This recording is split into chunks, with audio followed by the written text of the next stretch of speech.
In the last 3 decades, the Asian continent has gone through a rapid change. We have seen economies achieving unbelievable growth. There are countries which have achieved prosperity like the West. Yet there are many developing countries who are on the verge of this kind of growth. Some people even say, it is creating a multipolar world which is the beginning of a new world order. So without further ado, let's explore these nations, and see what they have so special. Let's start with Vietnam. Most people remember this country because of its horrifying history of wars and conflicts. But nowadays Vietnam is on the top of the news because of its unbelievable economic progress. There was a time in the 80s and 90s, when the country's per capita income was estimated to be between $200 to $300 per year. Cut to today, this per capita income has been around $2,800. This change started in 1986 when Vietnam launched a political and economic innovation campaign, called Doi Moi. This reform was aimed to restructure the centrally planned economy into a socialist-oriented market economy. Slowly after that, they invested in human development and infrastructure programs, and foreign investment started to come in. Soon Vietnam became a hub for foreign investment and manufacturing in Southeast Asia. Japanese, Korean, as well as American companies started to invest in the country. Today Vietnam is the largest exporter of clothing in the region and the second largest exporter of electronics. At the same time, international trade agreements also played a key role in their growth over the last 20 years. In 1995, Vietnam joined the ASEAN Free Trade Area.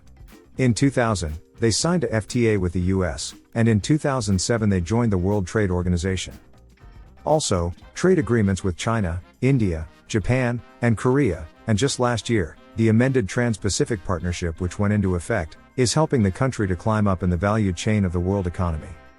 Moreover, the country's got the advantage of China Plus One strategy of many multinational companies. All of this has helped Vietnam become one of the favorite destinations to do business. Now let's head to India. Like Vietnam, India also came with a lot of struggle and political turmoil in the past. Even 30-40 years after its independence, India did not grow significantly. The real changes in the Indian economy started in 1991, when the country opened up its economy and moved away from the Soviet-era plan model. India's journey has been amazing, from $288 billion in 1992 to a $3 trillion economy today. The reforms helped the country to shift from an agriculture-based economy to an industrial and service-based one. Unlike Vietnam, India's growth has mostly came with the services and IT sector in the country. Over the past 60 years, the contribution of service industry in India has increased from a fraction of the GDP to approximately 56%. This is because India has a high population of skilled, English-speaking, and educated people, and is a great place for doing business. That's why the country has built many companies in the telecommunications, IT, and software industries which have played a key role in generating better job opportunities. The business process outsourcing is a well-known industry in India. BPOs are the fastest growing segment of the ITES industry in India, thanks to economies of scale, cost advantages, and competency. This makes the service sector a backbone of the Indian economy. At present the country is looking to be a manufacturing hub in electronic and other engineering goods. New government policies are encouraging the manufacturing sector and they are attracting a lot of foreign companies to set up factories in India. Sure, we agree that India still has a lot of problems to deal with, such as high inflation, bureaucracy issues, bad labor laws, and corruption. Yet with all these problems, India has achieved remarkable growth, and we hope this trend will continue in the future. And if it does, India might be a $5 trillion economy in the next 5 years. Now let's talk about Bangladesh. This is a country that was once called a basket case. Today it is one of the fastest growing economies in South Asia. Born out of war, Bangladesh has come a long way from its early days. This country has seen unprecedented economic growth in the past couple of decades, with average economic growth of 7% in the last 11 years. Its GDP rose from $100 billion in 2009 to almost $303 billion in 2019. That's a massive 200% increase in 10 years. This has happened because the government abandoned the nationalization policy, and gave opportunity to private sector participation in the economy. Many state-owned enterprises have been privatized, like banking, telecommunication, media, aviation and some other industries. But there is another reason for Bangladesh's economic growth. And that is the garment industry.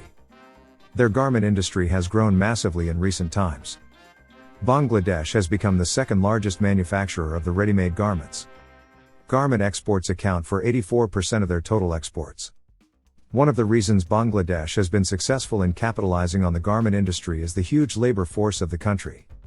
Also, the industries here are benefited from custom-free access to many Western countries. This happened because many nations removed the export duties for least developed countries, and Bangladesh being one of them benefited from it. This makes their products more competitive. Beside the garment industry, the country is betting on pharmaceutical and IT industries in the future. Today Bangladesh is nearly a $400 billion economy, but if they play their cards right, by 2030 it could grow to $800 billion. Next, we are going to talk about Indonesia. Indonesia is a very special country.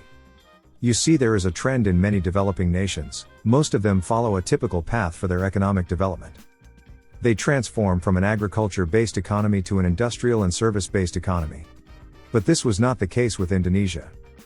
The country is quite rich in natural resources. Hence they had a huge reliance on commodities. The country holds large reserves of crude palm oil, coal, gas, and copper. In the 2000s, they made a lot of money due to the commodity boom in the international market, which helped them recover from the Asian financial crisis. But having a lot of commodities isn't the only great thing about the country. Indonesia also has a large young population. This massive population creates a huge demand for consumer goods, making it a key driver of the country's economic growth.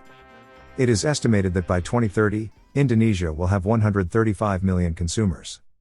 Moreover, the growing middle class is contributing to the rapid urbanization of the country.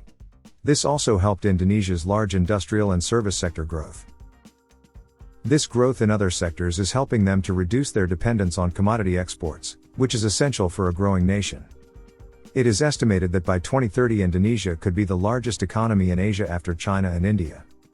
Due to its large population, Indonesia is set to become one of the biggest consumer markets.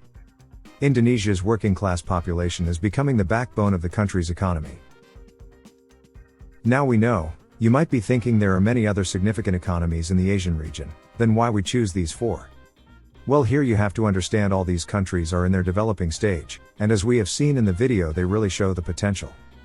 In the coming time, these could also be the next countries to show a significant influence on the world economy. And they really are the ones to keep an eye on.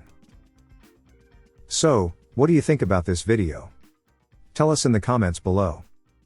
And if you are new to this channel, please consider subscribing. Thank you.